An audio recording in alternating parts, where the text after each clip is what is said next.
main reading today. We're talking about called to greatness. Called to greatness. That God has called you to greatness. Yeah. He has fashioned you and designed you. Being the master designer he is, he has designed you for greatness. He has designed you for greatness. He has called you that you be a blessing to others. Yeah? Be a blessing to others. The call of God upon man, just as he speaks to Abraham, has everything to do with greatness. Yeah? That's the position God desires for all of us, greatness. That's what he has called each and every one of us to.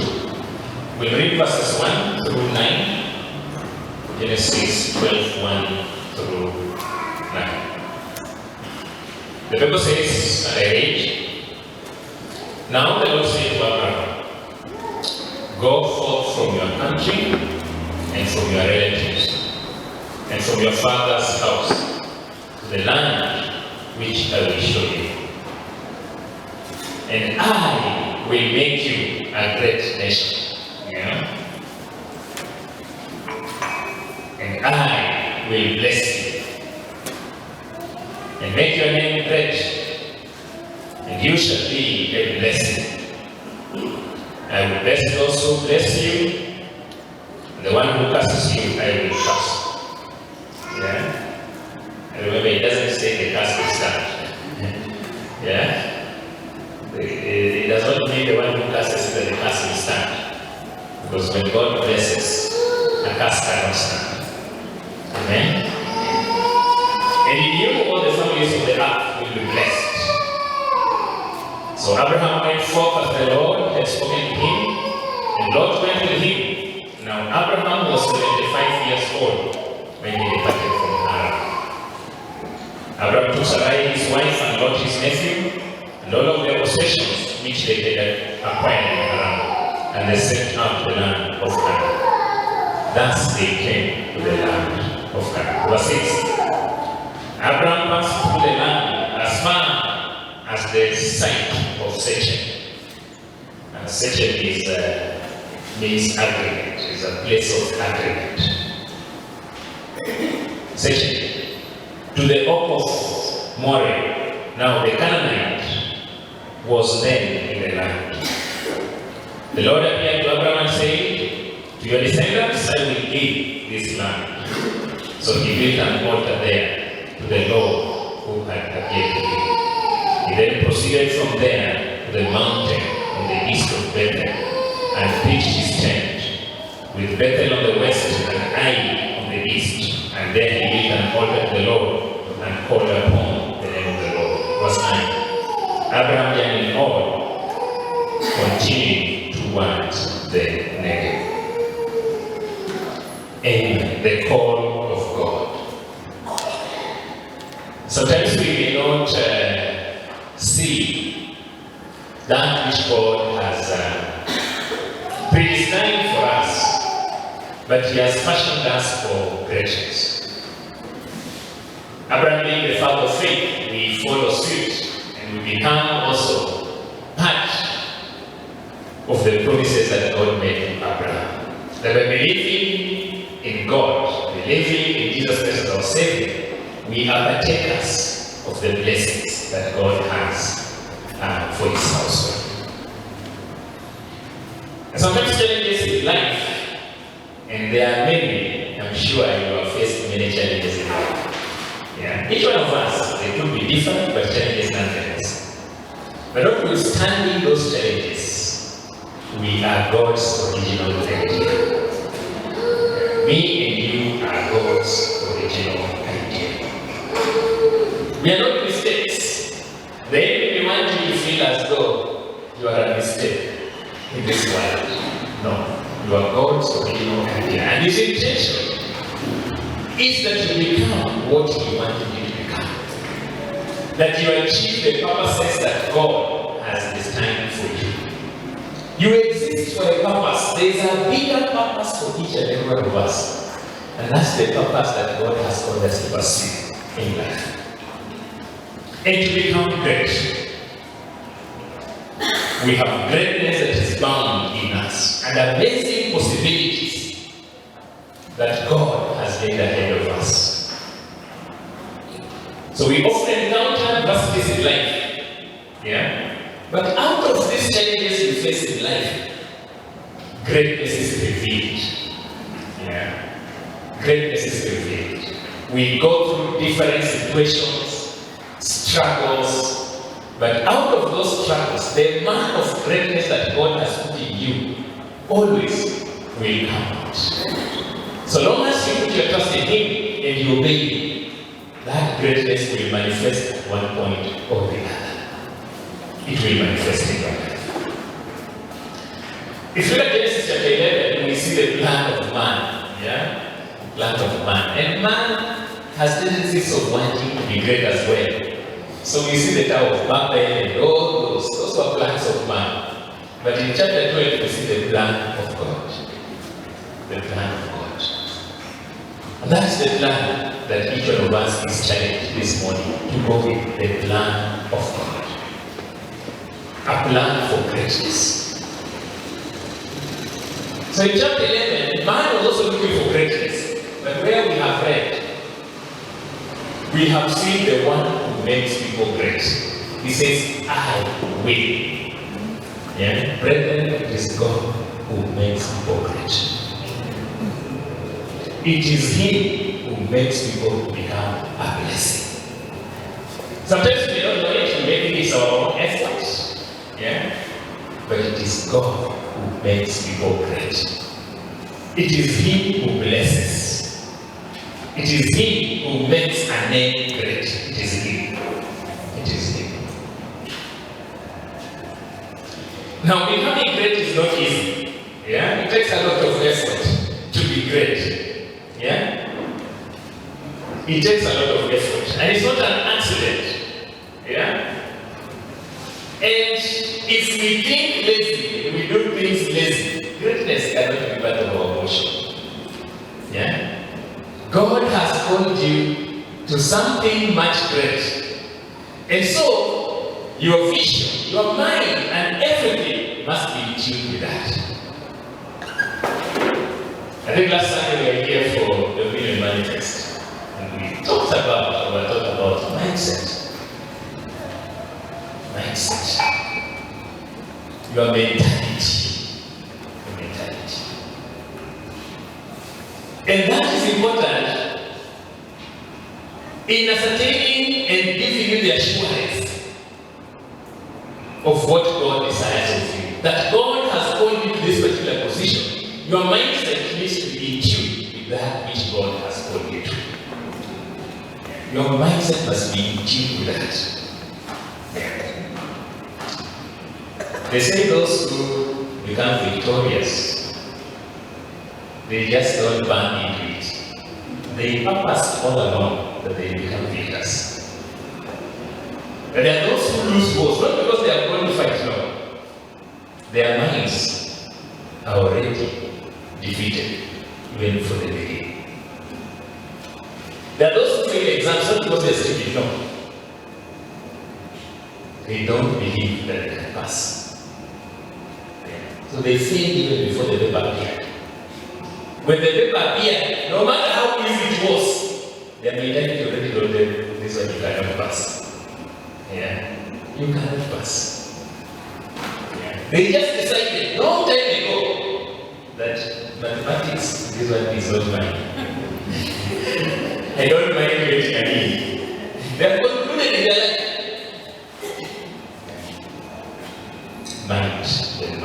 The power of the mind. And tuning your mind to the purposes that God has called you to. If God has called you to greatness, then your mind has to think of greatness. I think it's a lot of was here the other day, and when she was speaking, she cited Philippians 4:8. And when we're concluding, I referred us to verse 7. Talks about things to think about. Things to think about. Things that should preoccupy you. Noble, respectful. Things that are great. Because that's what God has called you to greatness. He has called you to be great. He has fashioned and designed you for greatness. And therefore you must pursue that greatness.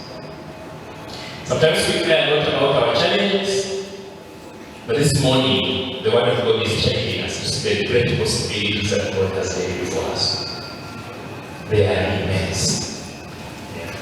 Yeah. The future is where we live. Nobody lives in the past. So the past should not be the one that is preoccupying you. Yeah. If life is given in the future, then we set out for that future to be better for us. We plan for it. We plan for it. And we pray God to help us execute those plans consistent with the calling that we receive in Him. If the future is what I'm looking forward to, then I should not allow the past to cloud that which is ahead of you. That you're looking forward to a better life tomorrow, but you are acting on the basis of the struggles of today. Tomorrow will come, and the struggles of yesterday will still be there. You will still be mourning over them. You have to realize where we are going, the calling that God has for each and every of us, and plan for that future, because it is great, and God has called us into greatness. It's not ordinary. When you talk of greatness, it's not something ordinary. So we don't go about carrying ourselves as ordinary or as everyone else. No. We plan and position ourselves into greatness. So Abraham was called, and God's calling was calling him into that which is not familiar. These are unfamiliar grounds. Unfamiliar grounds. So God is calling each and every one of us, but He's calling us to a ground that is unfamiliar. Not what we are used to. It is unfamiliar. But the unfamiliar is not necessarily bad.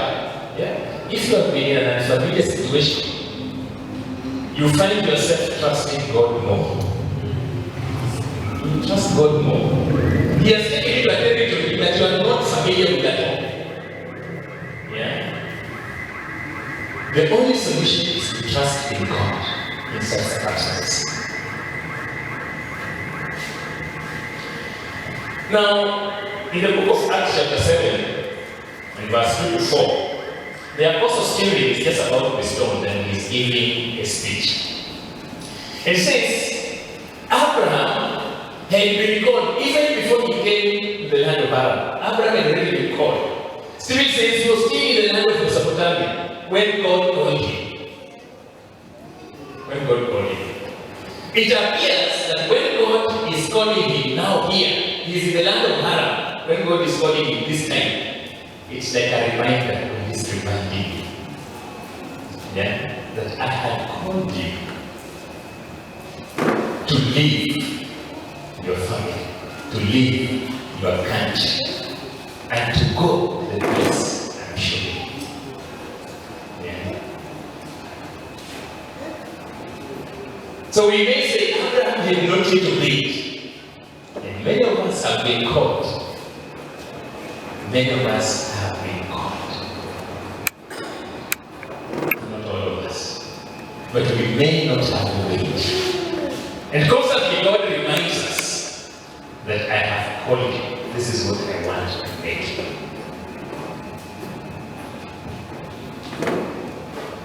So sometimes God's promises come to pass in our lives, but they appear to be partial, not complete. It's because sometimes we have not fully obeyed. And we shall see when we look at Abraham in detail. So Abraham was told to leave three things from the scripture we have just read.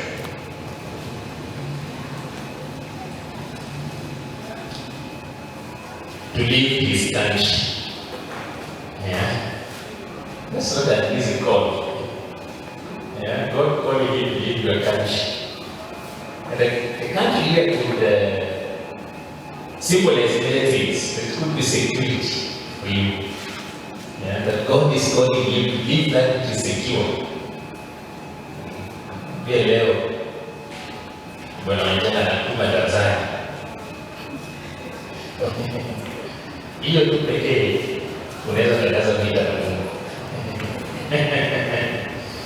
Vita na Mungu. Wakati mwingine unajifanya kama haujasikia. Unajua wakati mwingine unajua hujasikia vitu. Unasoma Biblia Mungu alikuwa anambia Abraham. Mimi si Abraham.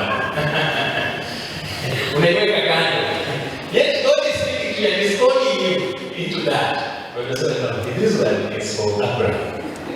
Then you can even justify come closer to me. Kama si Abraham, ina ndani ya Bishop hii. Bishop sio hii. Bishop. Yeye anaweza fanya kama hii. Sio hii. The Bible says it's not you. Actually, it's the Spirit who is speaking to you. But it is He who is calling you into greatness. Into greatness.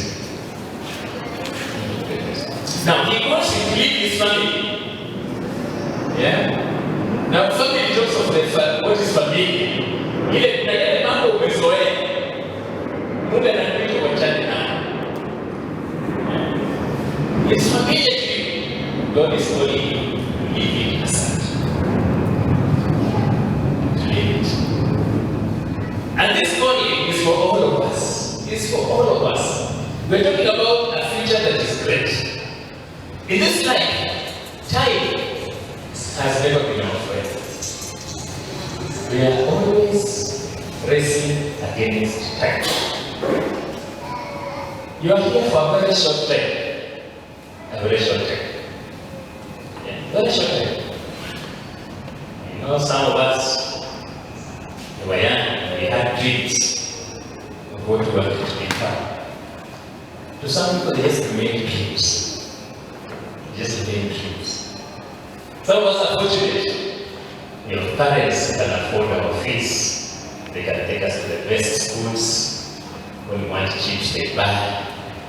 Many other things. And we have a feeling that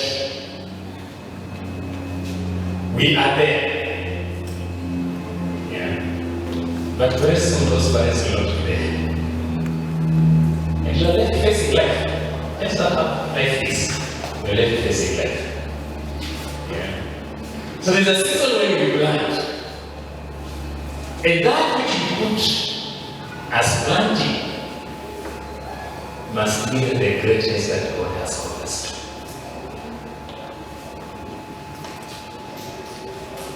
There are those of us who are students here. It's your time to put the foundation for that greatness that God has called you to. To lay down a foundation that speaks of greatness.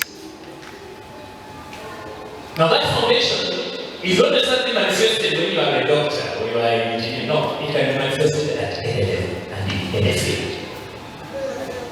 In any way you are, you can be great. Yeah. We've seen even house helps who are or epitomize greatness. I can remember now, and the greatness that we see in that life. So when you talk about greatness, don't look at the work you do and say, oh, this one has nothing to do with greatness. No. You must be exceptional in everything. Everything.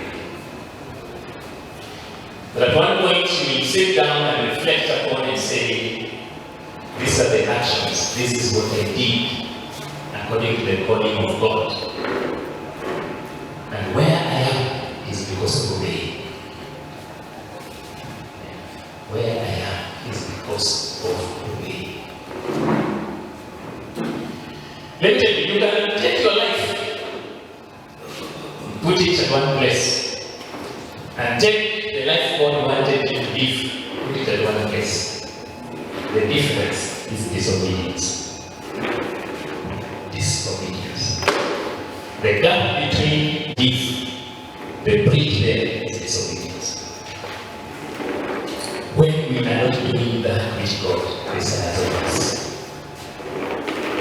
And we see it even in Abraham. We see it even in Abraham. Yeah. That God had called him to greatness. He had not obeyed. The second time God calls him, he obeys partly.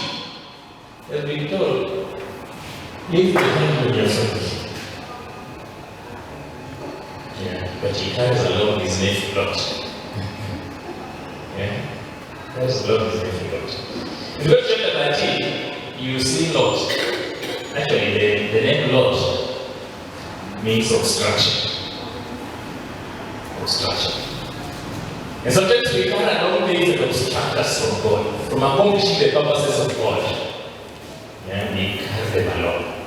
Mungu amesema achana na hiyo, lakini umeona hiyo lazima ubebe. Yeah? It is causing obstruction in our lives. So God promises us an abundant life. Yeah? But we cannot live an abundant life unless we position ourselves in the greatness of God. The Bible says that without a vision, the people perish. Without a vision, people perish. So if you picture the vision God has for you, you can clearly see what He desires of you. You can clearly see where God is putting you. Ultimately, He says that you become a blessing to many. Not a burden, not a bother, a blessing to many. Yeah? So it's not that you have to position yourself towards that. Towards that. Yeah. Sometimes there's so much in comfort. Yeah. So you see maybe your parent has a vehicle, driving, things seems to be well. What you don't do in a day or night. Yeah. You don't know. Yeah. Sometimes we sacrifice the future for the present. We sacrifice the future for the present.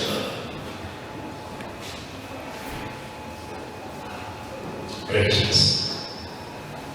I think at that point in life, you ask yourself whether you are the best of what God desires of you.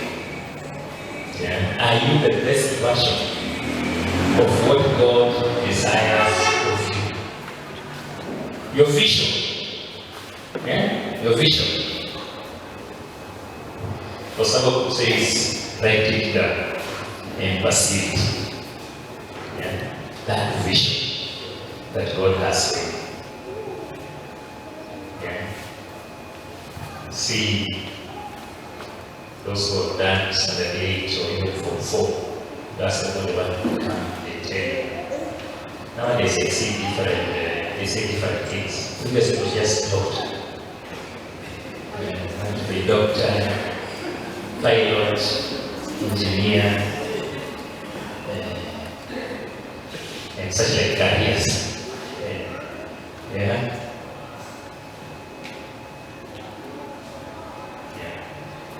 Sometimes I say to my daughters, nobody wants to be an accountant like me.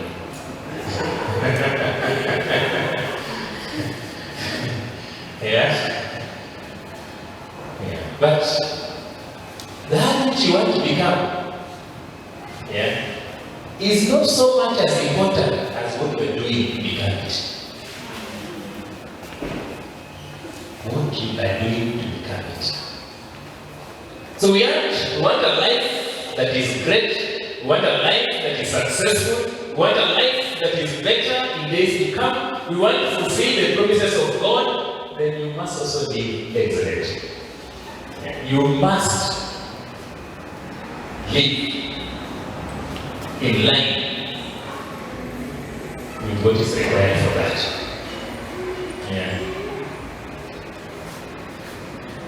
And this for all of us. For all of us. So I'm sure Mr. Wanjohi has a mission. say 70 years or 80 years and I'm retired. Tutakuwa umeretire. Ama hata kama biashara tutakuwa umetoka. So hapo ni mikakati. On how you spend his retirement. Anaweza kupeleka Miss Wanjala Mombasa beach. Retirement. That's a vision. Yeah. But without that plan, you cannot realize that vision. You cannot. Yeah, you cannot. Yeah. The fruit is the outcome, but the planting happened way much earlier. Yeah. So if he's thinking of such a retirement, there must be something he's doing now.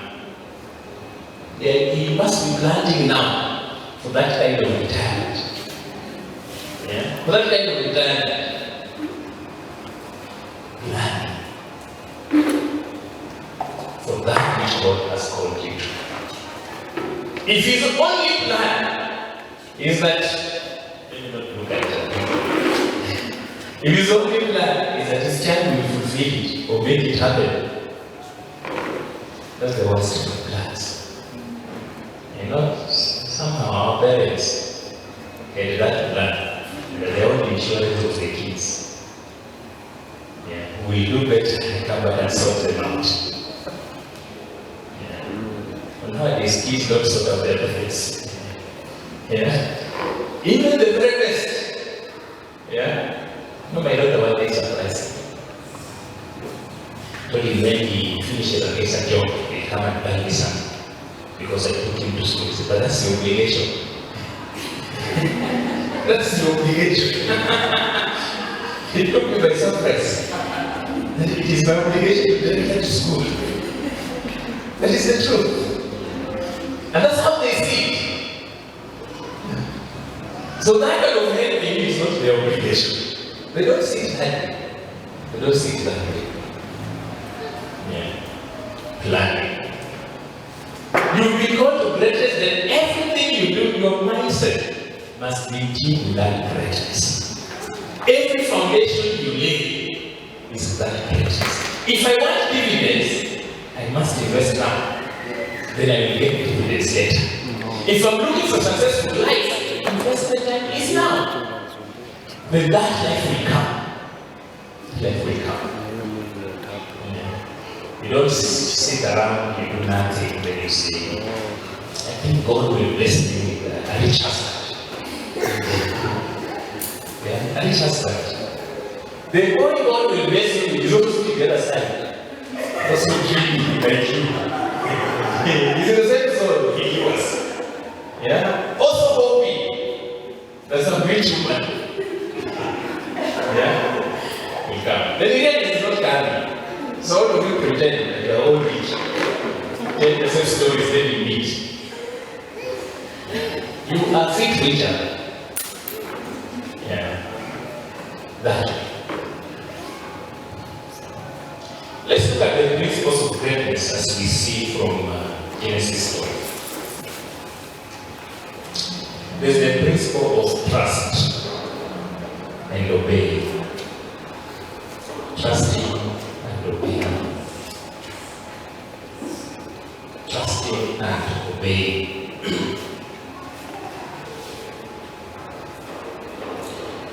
To walk in that familiar means we must trust what God is doing.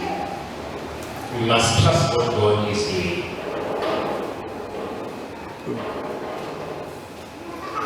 I was reading from the complete Jewish Bible, and it in Psalms 37 verse 5 it says, commit your ways to Adonai, trust in him, and he will act. Commit your ways to Adonai, trust in him, and he will act. Yeah. So if you have no plans to commit to him, yeah,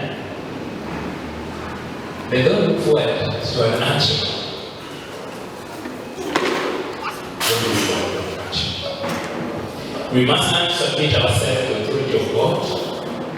Yeah.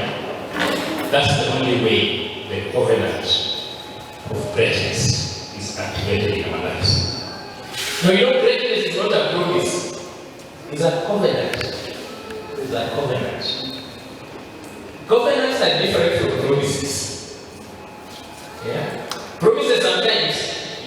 to do anything on my end. The one who is promising, let him fulfill the promise. Yeah, let him fulfill the promise. But with God, greatness is unlocked by divine principles. There are divine principles that unlock greatness. You don't just walk into it. Nobody just sits, dreams, and wakes up the following day, they dream. No. You must unlock divine principles. Those principles are like keys to success, keys to greatness. When one does not have a key, there is trouble in life. They go try knocking this door, it cannot open. It cannot. But the life God has been giving you, you've been acquiring the key. So if you are a student in school now, you are developing the key to open doors in future. To open doors in future. The more you plan it and trust in God more for the fulfillment of that particular plan, the more doors you are able to open later on. The more doors you are able to open. So there are those who are in the same class. Same class. Give each time, you will be at different positions. Life has a way of just grouping you where you should be, unfortunately. But it has a destiny for jokers and consequences for being a joker. There's a destiny for those who are average in life and the challenges and struggles of being average in life. It also has a position for those who are excellent, who work hard, and the consequences of that. And it has nothing to do with money. It has nothing to do with money. Greatness, that which God has called you to. It's a conscious thing. It's not just an intentional, no. You have to be intentional about everything. You know, time does not wait for us. Very soon, we will be in December, and this year is gone. Gone completely, never to come back again. Never to come back again. If the opportunities never cease, they are gone. Lost completely. Lost. If you are supposed to have scored an A in this subject, and the exams are gone, unless by the grace of God, your parents take you back. That period is gone. The period for being in primary school passed. Past. My daughters will even laugh at me when I'm going back now. It is past. There are periods in life that come to an end, and all you have left is to count losses or the benefits and the opportunities you see. This is the day you have to harness those opportunities.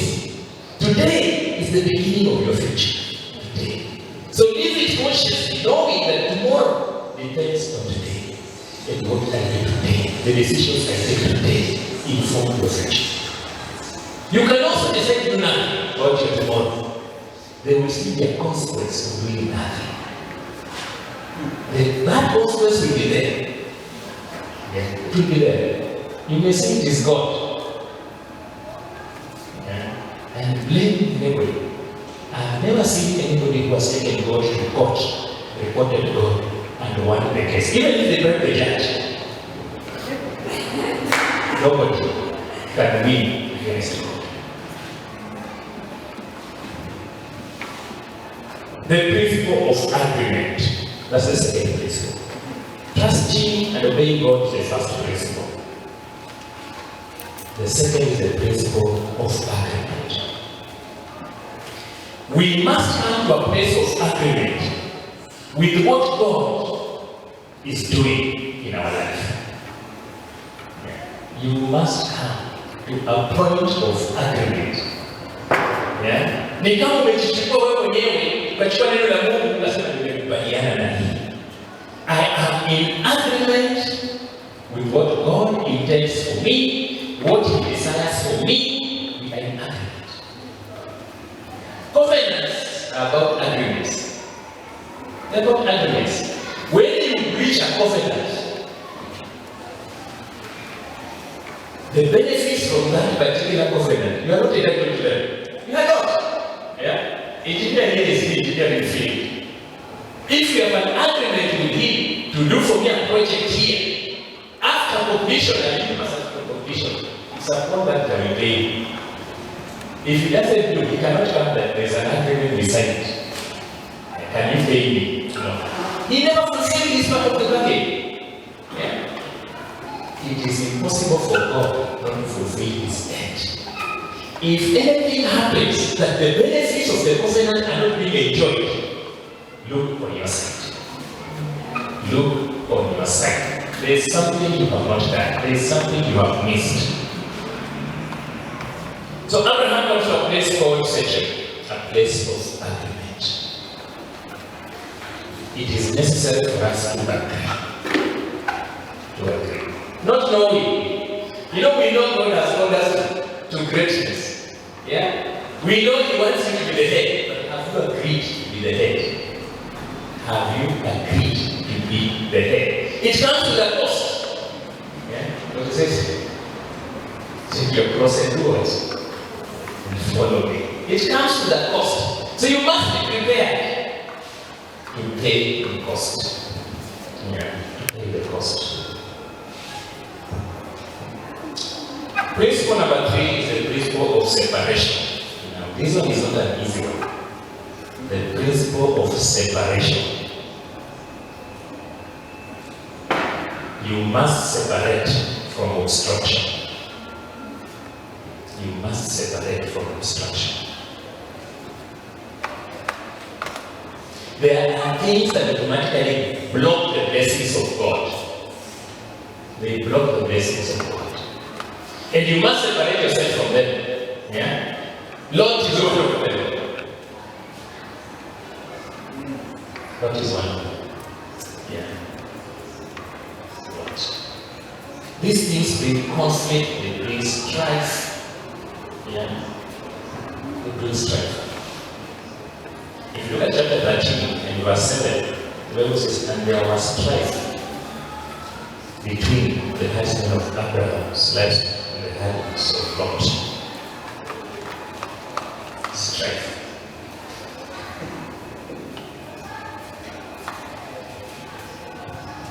Abraham had been blessed, but immense blessings came after separation with Lot. Yeah? Now, Lot thought he had chosen the best of the places.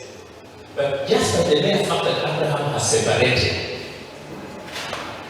himself, it did not matter where he chose. It did not matter. God can bless anywhere, in any career, in any field. He is not limited. Choose whatever side you want to choose. So long as God has earmarked you for a blessing, it will be nice. It will be nice. Yeah. It will be nice. Sometimes we think it's the careers.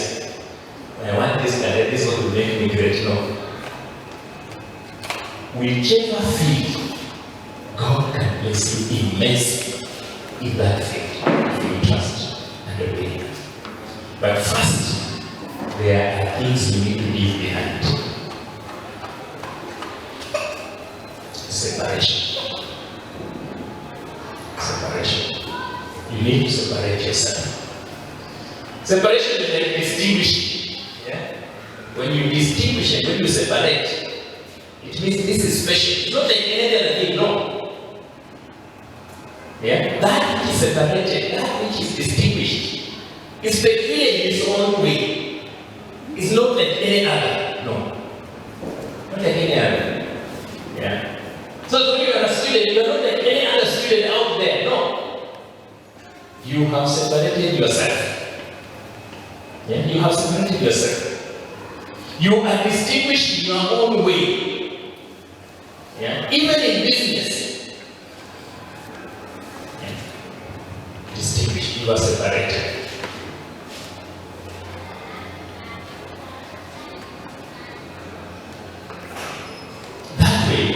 anything that would have caused blockage of God's blessing is out of the way. And that seems to be possible. God just makes it possible. Yeah, God just makes it possible. Let's look at Isaiah 55, verse 35. Isaiah 57, sorry. Isaiah 57, verse 13 to 15. Isaiah 57, 13 to 15. We are almost concluding. The Bible says, but whoever takes refuge, keep reading, clear the way, remove everything blocking my people's path. For thus says the high, exalted one who lives forever, whose name is holy. You trust in him. Separate yourself. He will remove everything else that may cause blockage from your path. He says he has plans for you. Yeah? In Jeremiah. They are great plans. They are great plans. Yeah? But only if you do and agree with me. There's the principle of diligence. Diligence. Diligence. Yeah. Being diligent. Diligent. It means you are careful and you persistently work. You put in the required effort. The required effort. Yeah. The required effort.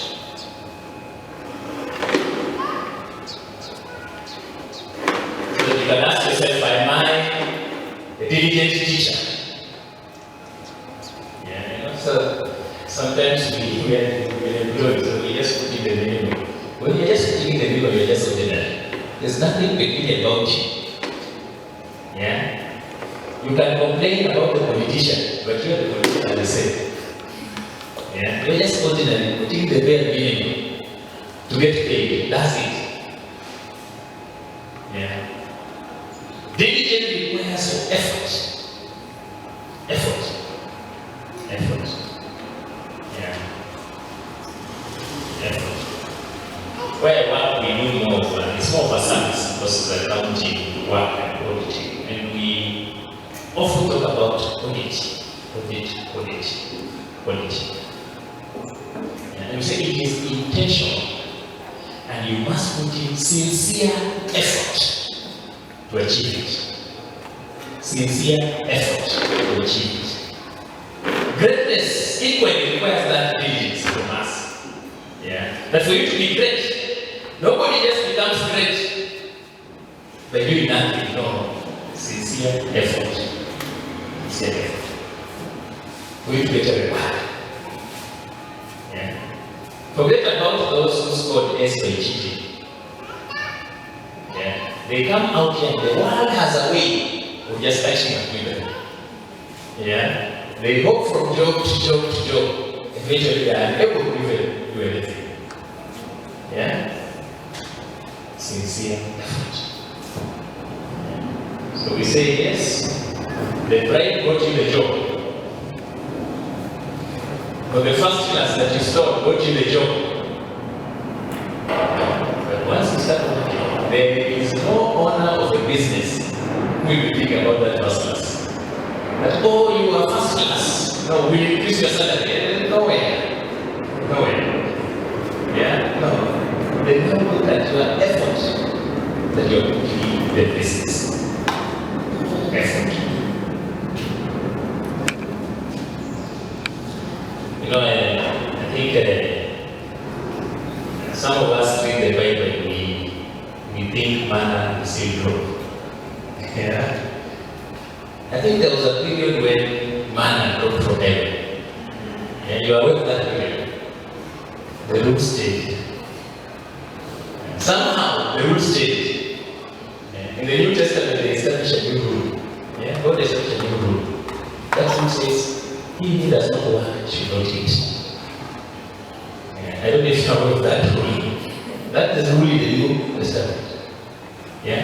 That one for manna ended. And you can even qualify that rule. He who works less should eat less. Diligence. Diligence. I don't know if we are diligent in whatever we do. Yeah? Being diligent. Now look at Proverbs 22 and verse 29. Proverbs 22 and verse 29. The Bible says,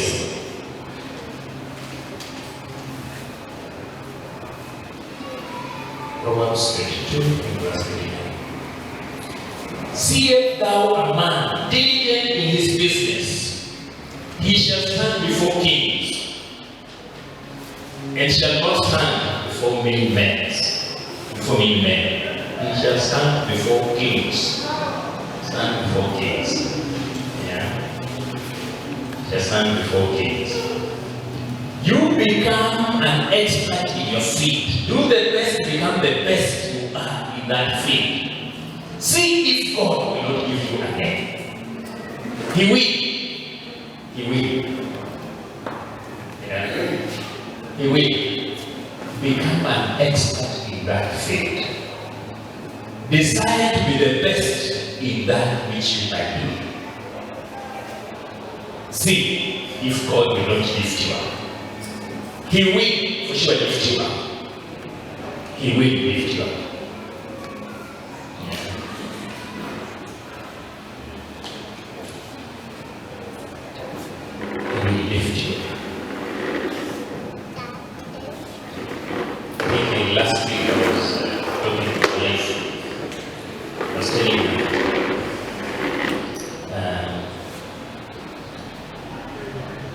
There's a time the International Leadership University reached out to me some accounting matters and all that. So I would help them once in a while. And they adopted me in one of their committees. Yeah. Now, 2 weeks ago, the Chancellor called me and told me the Council has admitted me to one of the council members. Yeah. I look at the people there, I'm like the least qualified. Yeah. Yeah, I'm the least qualified. Yeah. Just do what you are supposed to do. Leave the rest to God. Yeah. Do that which you are supposed to do. God has called you. Be diligent. Be diligent. The other principle is the principle of knowledge. Knowledge. Knowledge. Seek knowledge. Seek knowledge. Seek knowledge. Seek knowledge. Invest in seeking knowledge. You will not be knowledgeable in everything. Yeah? But be knowledgeable in that particular area that God has given you an opportunity to be. Seek knowledge. Yeah? Nothing can take the place of knowledge. Nothing. And don't be fooled. No man can rise above the level of his knowledge. You cannot rise above the level of your knowledge.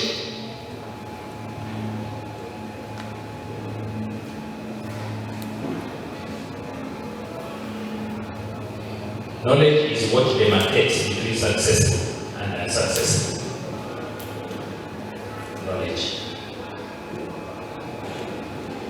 The Bible says in Hosea 4:6, my people are destroyed due to lack of knowledge.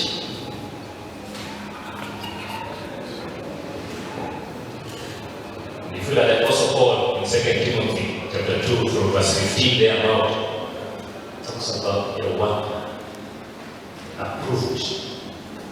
Yeah, one who is approved. One approved. God. Yeah.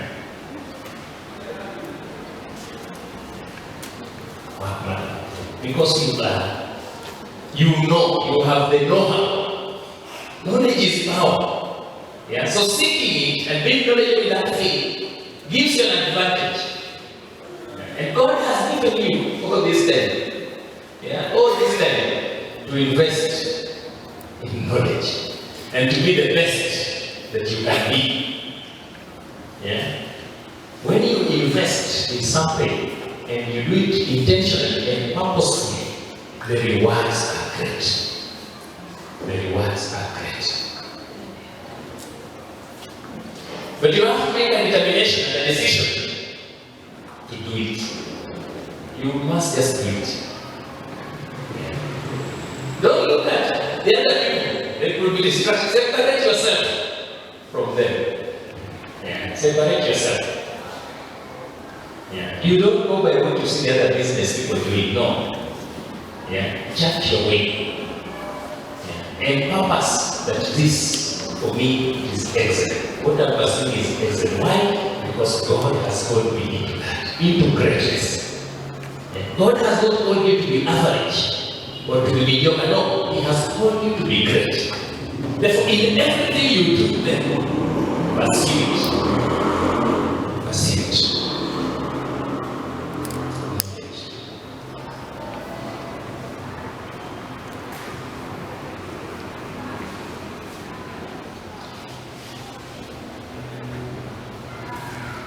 The other principle is prayer.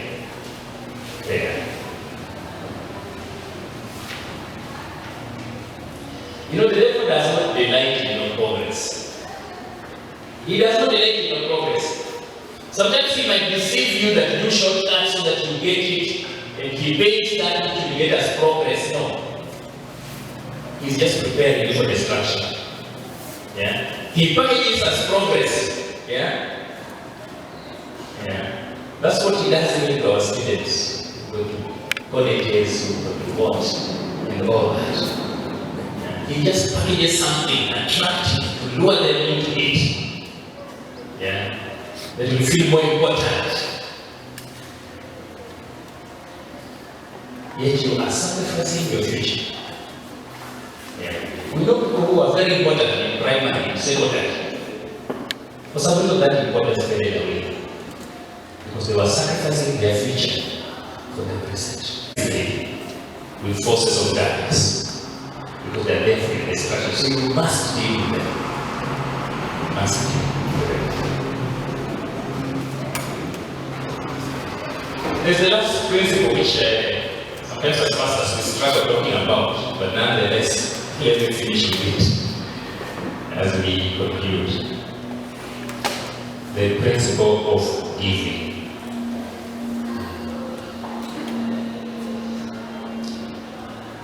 There are some of us, the mere mention of the word giving makes us tighten our muscles. The principle of giving. No man becomes great without knowing how to give. Nobody becomes great without knowing how to give.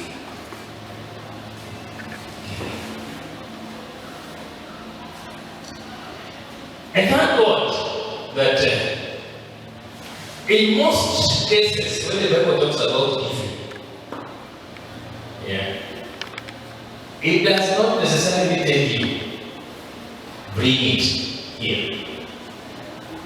No. But that's how we see. And more of what comes to mind when we talk about giving? Money, yeah?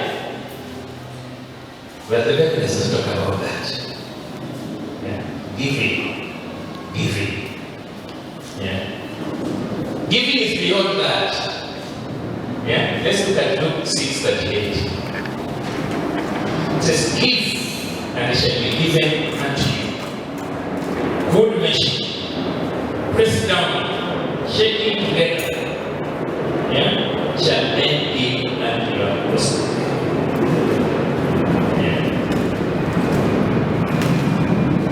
Say you give to the church. Say give. This is not about money. It's beyond money. Look at scriptures before. talks about mercy. That's it to give mercy. It talks about love. That's it to give love. Yeah. But sometimes we just set up on the money. And you forget everything else. Yeah? Luke 6 is not about money. Yeah. It even talks about forgiving. Because he asks, if you forgive only those who are forgiven you, are you not just like the other people out there who do the same thing? If you love only those who love you, are you not like the people out there who do the same thing? The Bible commands you to give. You can substitute that giving with love, with mercy, with forgiveness. Yeah. Give, and it shall be given to you. Finally, let me conclude with Proverbs 11:24. Proverbs 11:24.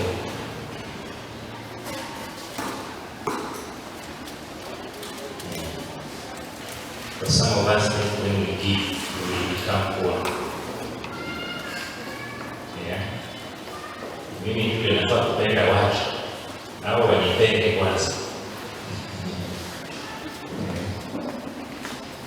The Bible says there is a man that gives and has more.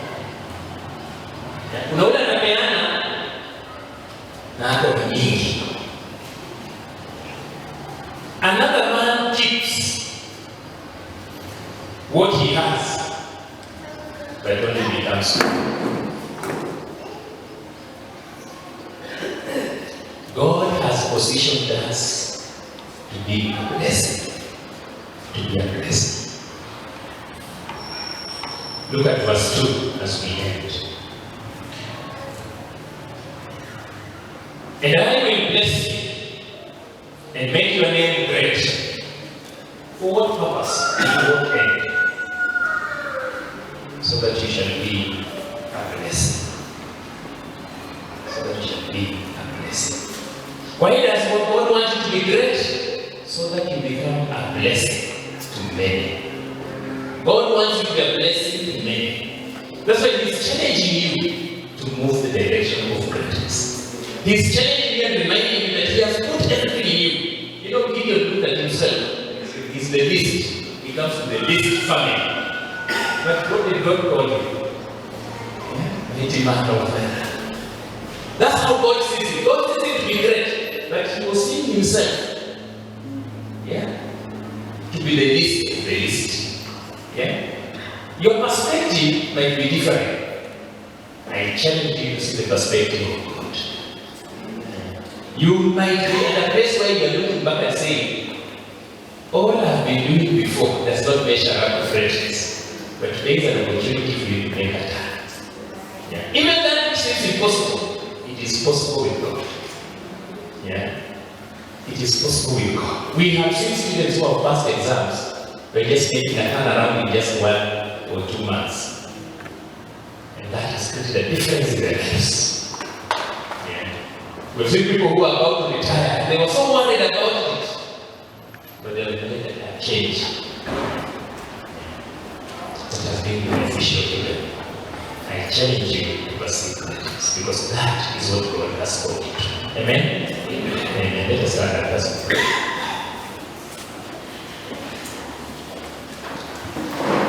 I think this one is a challenge to all of us. Yeah?